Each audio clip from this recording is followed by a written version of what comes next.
दस्तूर न्यूज में आपका इस्तकबाल है। देखिएगा आज की ये खबर।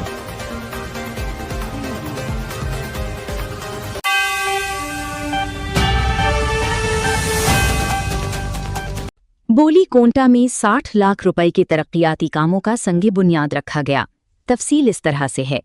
Greater Warangal municipal corporation GWMC के हुदूद में वाक़े 17वीं डिवीज़न बोली कोंटा गांव में 60 लाख रुपए के फंड से अंजाम दिए जाने वाले तरक्याती कामों का हफ्ता की रोज संगे बुनियाद रखा गया।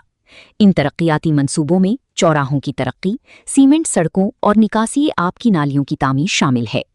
इस मौके पर रेवूरी प्रकाश रेड्डी, हनमकोंडा कलेक्टर चाहत बाजपाई, वरंगल कलेक्टर डॉक्टर सत्या शारदा और गोंडू सुधारानी ने मुश्तरका तौर पर संगे बुनियाद रखा। इस मौके पर MLA रेवरी प्रकाश रेड्डी ने खिताब करते हुए कहा कि शहरी इलाकों की हमाजहत तरक्की और आवाम को बेहतर बुनियादी सहूलियात की फराहमी हुकूमत का अहम मकसद है। उन्होंने कहा कि हर कॉलोनी की तरक्की को यकीनी बनाने के लिए सड़कों, ड्रेनेज निज़ाम और दीगर बुनियादी सहूलियात की तौसीह पर खुसूसी तवज्जो दी जा रही है। उन्होंने मजीद कहा कि अवामी ज़रूरियात को मद्देनज़र रखते हुए तरक्याती कामों को तेज़ रफ्तारी से मुकम्मल करने के लिए मौसर इक़दामात किए जा रहे हैं ताकि शहरियों को बेहतर सहूलियात फराहम की जा सकें। बादअज़ां हुकूमत की स्कीम के तहत तामीर किए गए इंदिराम्मा मकानात के गिरह प्रवेश यानी घर में दाखिले प्रोग्राम में भी MLA और जिला कलेक्टर्स ने शिरकत की।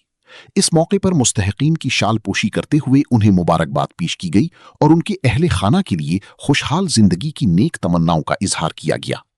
इस प्रोग्राम में अवामी नुमाइंदों, अफसरान और कॉलोनी के मकीनों की बड़ी तादाद ने शिरकत की। मजीद खबरों के लिए देखते रहिए dasturnnews.com।